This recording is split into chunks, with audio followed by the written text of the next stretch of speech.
সময় সব সারিয়ে দেয়। যে মানুষটা একসময় অভিমানে ফেটে পড়তো, সেও একসময় একা বাঁচতে শিখে যায়, খুব গোপনে। সময় মানুষকে শক্ত করে। এখন আর কারোর জন্য শ্বাস আটকে আসে না, কারো অবহেলায় নিজেকে অসহায় লাগে না। জীবন শিখিয়ে দিয়েছে এখানে কিছুই নেই আমার। যা পাচ্ছি তা উপহার, আর যা হারিয়েছি তা কখনোই আমার ছিল না। পৃথিবীতে সময়ের চেয়ে বড় কোনো মলম নেই। মানুষ কতটা ক্ষত, অভিমান আর নিঃসঙ্গতা বুকে চেপে একা চলতে শেখে, সেই নীরব গল্পটা আড়ালেই থেকে যায়।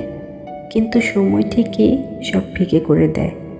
একটা সময় পর আর কারোর জন্য বুকের ভেতরটা হাহাকার করে না, কারো অবহেলায় নিজেকে আর তুচ্ছ মনে হয় না। সময় স্রোত শিখিয়ে দেয়, এই পৃথিবীতে আমি কিছুই সাথে নিয়ে আসিনি, আর কোনো কিছুর উপরেই আমার একার অধিকার নেই। যেটুকু পেয়েছি সেটুকুই উপরই পাওনা, আর যা হারিয়েছি মেনে নিয়েছি তা আসলে আমার কখনোই ছিল না।